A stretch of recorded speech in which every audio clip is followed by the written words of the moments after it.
Olá pessoal, sejam muito bem-vindos a mais uma aula do canal Ensinando e Aprendendo. E hoje eu vou falar sobre mais uma propriedade dos compostos iônicos. Vou falar especificamente de sua solubilidade, em especial de sua solubilidade em água. Tá ok? Então, vamos para a aula. Tudo vai se basear no seguinte: como que eu sei que um determinado sólido iônico, que um determinado sal, que um determinado composto iônico vai ser solúvel ou não em água? A maneira mais fácil de saber disso é: pegue um becker, encha esse becker com água, pegue alguns cristais do seu sólido iônico, coloque nesse becker com água, agite, agite, agite. Se ele desaparecer, entre aspas, ele solubilizou. Se não, ele é um sólido insolúvel.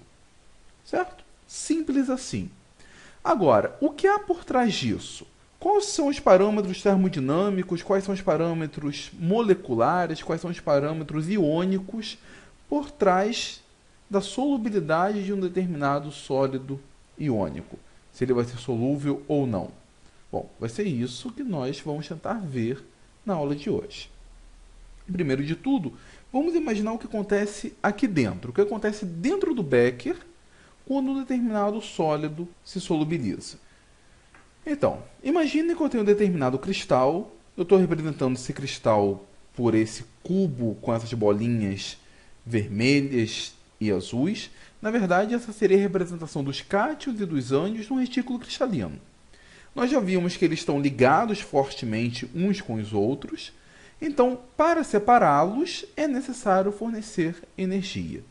Bom, quem vai separá-los? Quem vai separá-los serão as moléculas de água, que eu estou representando como sendo um ambiente de solvatação. Primeira coisa, as moléculas de água vão se aproximar desse sólido.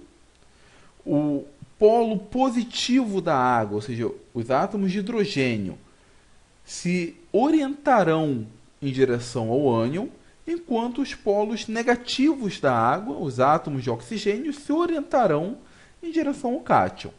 Eles irão interagir um com o outro, e se essa interação do íon com a água for uma interação mais forte do que o íon com o próprio íon, nós temos então a separação do cátion e do ânion, e portanto o sistema será solúvel. Ele irá, entre aspas, desaparecer. Numa situação como essa, nós temos o ânion rodeado de moléculas de água, lembrando que o átomo de hidrogênio que apontará para o ânion, enquanto o cátion estará rodeado também de moléculas de água, porém com átomos de oxigênio apontando para ele. Esse conjunto de moléculas de água que envolve o cátion, nós chamamos de esfera de hidratação ou camada de hidratação. E aqui começa a existir uma interação entre o íon e a molécula de água. Um tipo de interação que nós chamamos de interação íon-dipolo. Por que íon-dipolo? Porque entre o íon e entre uma molécula polar, que é a água, entre uma molécula onde existe um dipolo elétrico. Se essa interação íon-dipolo entre o cátion e o ânion, as moléculas de água, superarem as interações iônicas presentes dentro do cristal, esse composto será solúvel. Se não, ele será insolúvel. Pelo menos em uma primeira aproximação. Porque, na verdade, não é apenas energia que determina se o sistema vai ser solúvel ou não. O que vai determinar se o sistema vai ser solúvel ou não, ou qualquer outro processo químico, é o que nós já vimos em aulas anteriores, que é chamada energia livre de Gibbs, o ΔG.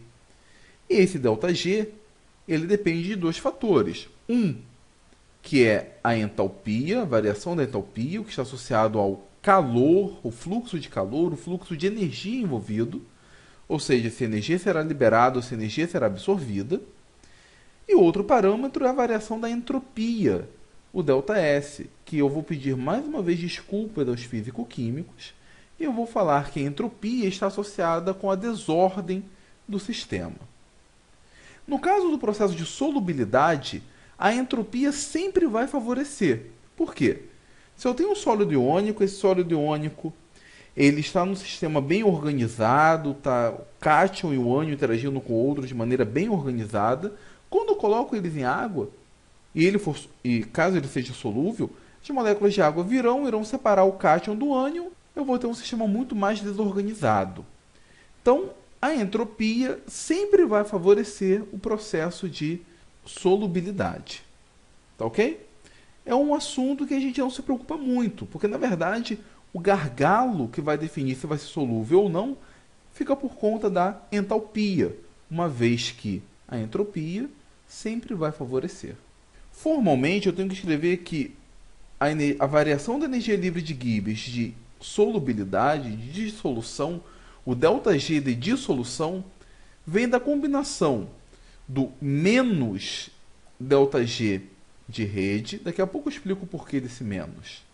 O menos ΔG envolvido no processo de formação do retículo cristalino, mais a contribuição do ΔG de hidratação. Eu considero, então, que primeiro eu tenho que quebrar o retículo cristalino, então por isso está associado aqui o ΔG de rede, e depois a energia envolvida na interação íon-dipolo, então por isso que aparece o ΔG de hidratação. Eu posso reescrever essa equação em termos de ΔH e em termos de T∆S, de forma que eu tenho, então, o somatório da contribuição do ΔH de rede, ou negativo do ΔH de rede, e o ΔH de hidratação, e os termos ΔS de rede e ΔS de hidratação. Lembrando que esse termo envolvendo a entropia, nesse caso aqui não influencia muito, porque ele sempre vai ser favorável.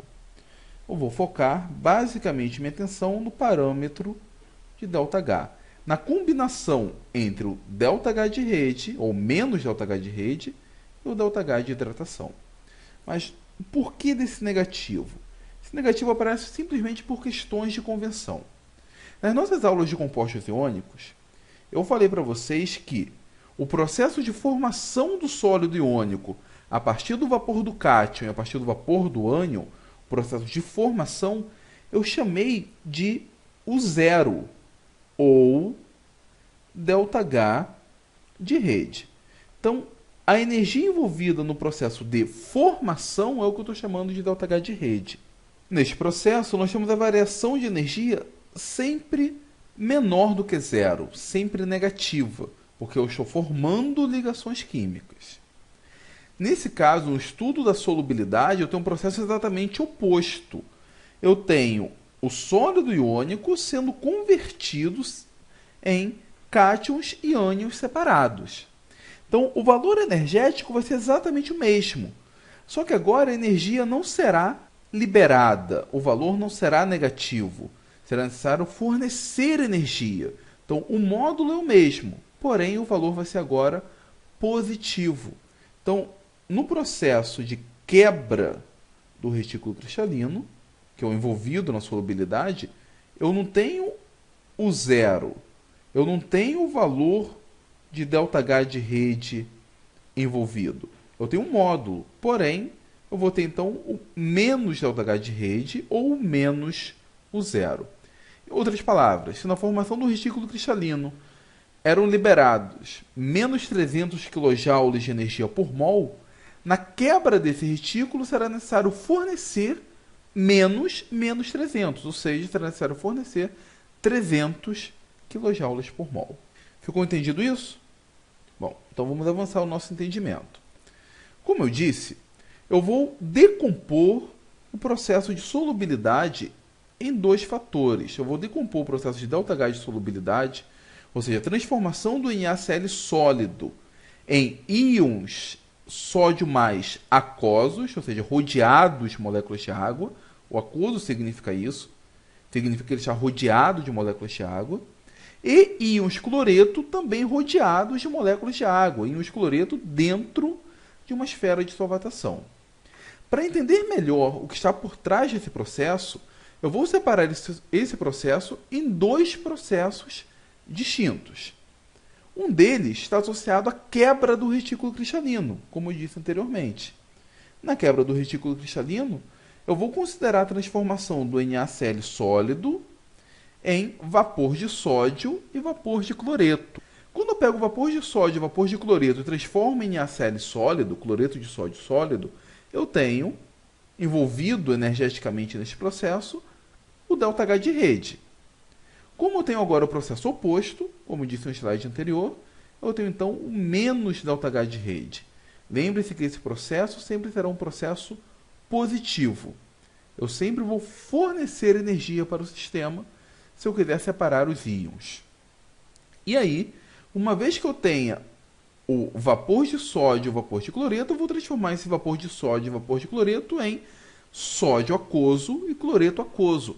Para isso, eu vou juntar esses íons com moléculas de água, vou formar a esfera de hidratação. E a energia envolvida nesse processo está sendo representado pelo ΔH de hidratação. Como o processo em que existe a formação de interações, esse processo sempre será um processo negativo, sempre liberará energia, sempre será favorável. Pessoal, fique bem claro na mente de vocês, quando eu pego o cloreto de sódio e solubilizo esse cloreto de sódio, eu não estou transformando o cloreto de sódio em vapor de sódio e vapor de cloreto e depois hidratando. Não, não é isso. Eu estou apenas separando esse processo para entender melhor o que existe por trás. É um outro exemplo de lei de Hess, onde eu somo equações para ter o valor de energia total. É um mini ciclo de Born-Haber, por assim dizer. Eu tenho então a combinação desses fatores, mas não é que eles ocorram isoladamente. Eu só separo para facilitar o entendimento. Tá bom? Vamos ver um exemplo mais claro. Vamos pegar aqui os valores de ΔH de rede para o cloreto de sódio e cloreto de cálcio e o valor de ΔH de hidratação. Como eu disse para vocês, eu considero que o ΔH de solubilidade ele vem da soma simples, né, da combinação direta do ΔH de rede, mas não o ΔH de rede, do menos ΔH de rede, porque está vendo a quebra do retículo cristalino, mais o ΔH de hidratação. Esse primeiro processo sempre será positivo, sempre irá desfavorecer a solubilidade, e o segundo sempre será negativo. Se eu somar esses valores, eu percebo que, para o cloreto de sódio, eu tenho ΔH de solubilidade positivo de 3 kJ por mol, enquanto o cloreto de cálcio eu tenho negativo de menos 77 kJ por mol. Num primeiro momento, se a solubilidade dependesse apenas do parâmetro ΔH, eu poderia afirmar que o cloreto de cálcio é solúvel e o cloreto de sódio não é solúvel. Mas, como disse, não depende apenas do ΔH, depende também da entropia.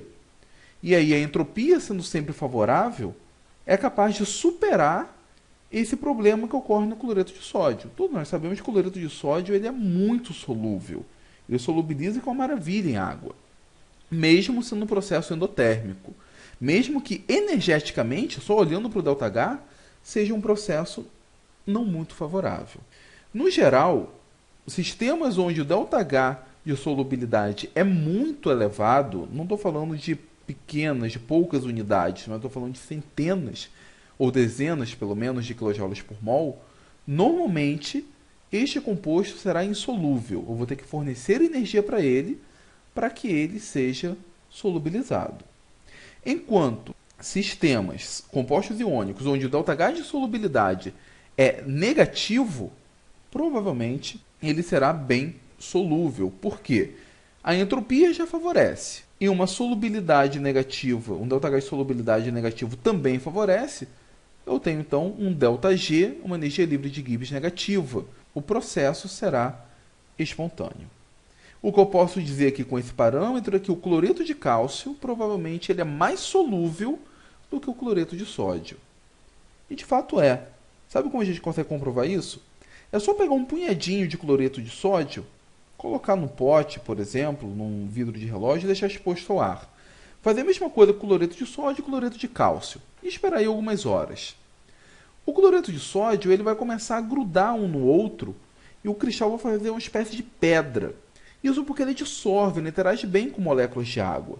Ele é higroscópico. Mas o cloreto de cálcio, depois do mesmo tempo, vai formar uma espécie de geleia. Ele vai se solubilizar na própria água da atmosfera, na própria umidade do ar. É impressionante isso. Isso porque ele libera muita energia no processo de solubilidade, ele interage muito bem com as moléculas de água, ele apresenta a característica de ser deliquescente.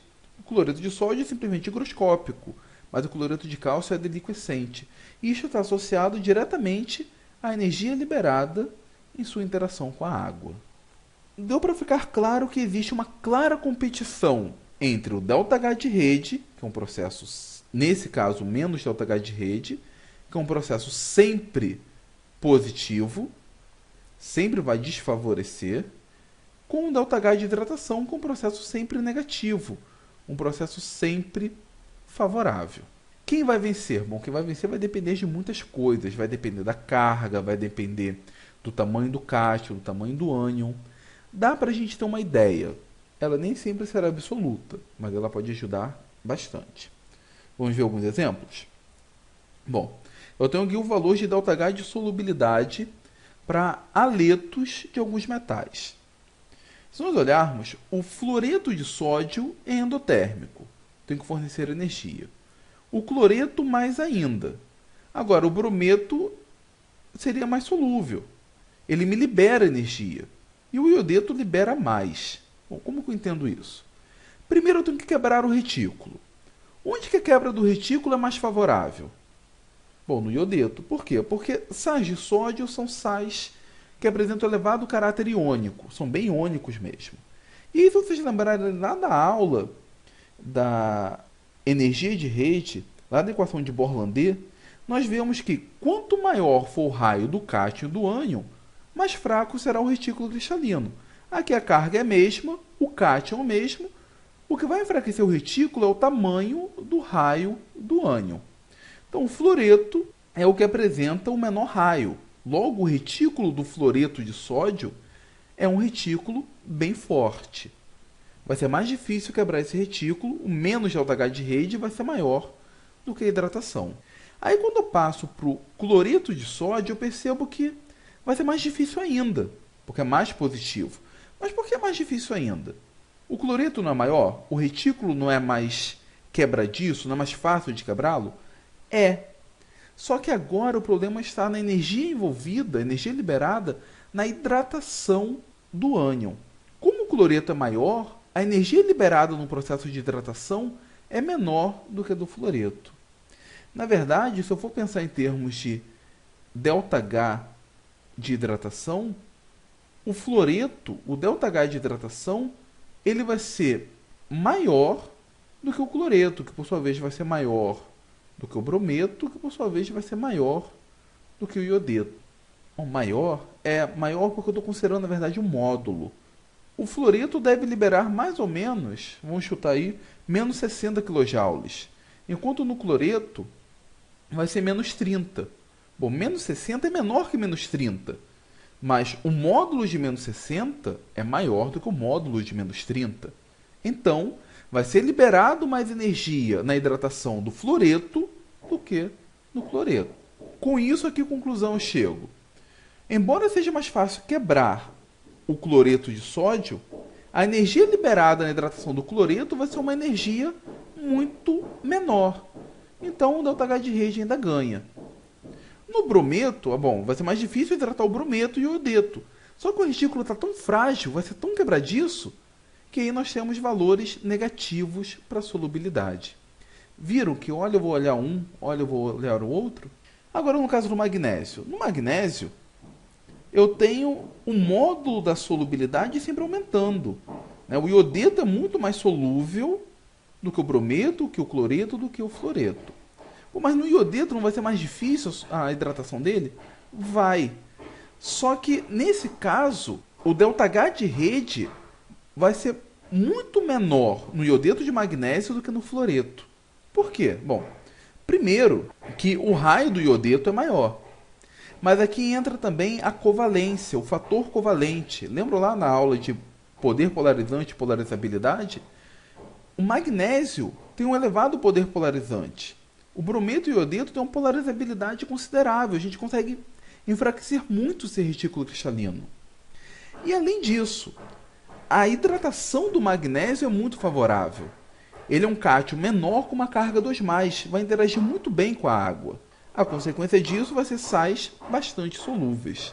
E no alumínio? O alumínio tem carga 3+, vai ser um cátion que vai ser hidratado muito facilmente, vai distorcer muito mais a nuvem eletrônica do ânion, ou seja, vai enfraquecer muito o ΔH de rede. Então, conforme eu saio do fluoreto para o iodeto, o retículo cristalino vai ficando cada vez mais frágil, vai ficando cada vez mais fraco. Eu vou gerar, então, sais muito solúveis. E agora a prata? Bom, a prata nós temos outro problema. O fluoreto de prata libera energia, mas é bem difícil quebrar o retículo cristalino do fluoreto de prata. Mas a energia liberada na hidratação do fluoreto é capaz de compensar. Então nós temos energia liberada na solubilidade do fluoreto de prata. Do cloreto, brometo e iodeto em diante, mesmo enfraquecendo o retículo cristalino, mesmo deixando o retículo mais frágil, a hidratação desses ânions maiores é mais dificultada. E aí a hidratação não compensa. É mais solúvel o fluoreto, menos solúvel o cloreto, o brometo e o iodeto. Então, gente, não tem jeito. É olhar para um parâmetro, olhar para o outro, ver os parâmetros por trás do ΔH de rede, ver os parâmetros por trás da hidratação, tanto do cátion quanto do ânion, para chegar à conclusão do porquê que o ΔH de solubilidade é mais positivo ou menos positivo. Uma coisa é certa, que o ΔH de solubilidade influencia na solubilidade do composto, é certo. Quanto mais positivo for o ΔH de solubilidade, o ΔH de dissolução, provavelmente menos solúvel será o composto. A gente pode ver isso no exemplo dos sais de prata. Ao olhar por aqui, o mais solúvel seria o fluoreto e o menos solúvel o iodeto. Quando comparo esses valores com a constante de solubilidade, o KPS dos haletos de prata, a gente vê que o fluoreto de prata é solúvel, é aquele que libera energia no processo de solubilidade, porém, o cloreto tem um KPS muito baixo. E lembrando, para quem não conhece, quanto menor for o valor de KPS, menor será a solubilidade. O cloreto de prata fica ali na ordem de 10 a menos 10. O brometo, que precisa de mais energia para a solubilidade, é menos solúvel, fica da ordem de 10 a menos 13. O iodeto de prata, menos ainda, da ordem de 10 a menos 17. Ficou claro que existe essa íntima relação? Com isso, a gente consegue entender um pouco mais as tabelas de solubilidade que existem por aí. Por exemplo, sais que tenham ânions como o fosfato, o carbonato, CO3 2-, e o sulfito, normalmente são pouco solúveis. Por que são pouco solúveis? Porque são ânions com carga elevada. Essa carga elevada faz com que ele fique mais preso ao determinado cátion. E além disso, por serem ânions grandes com raio elevado, são pouco hidratados. A consequência disso é que normalmente formam sais pouco solúveis, principalmente se a carga associada a eles for elevada. Carga 2+, por exemplo, como o caso do cálcio.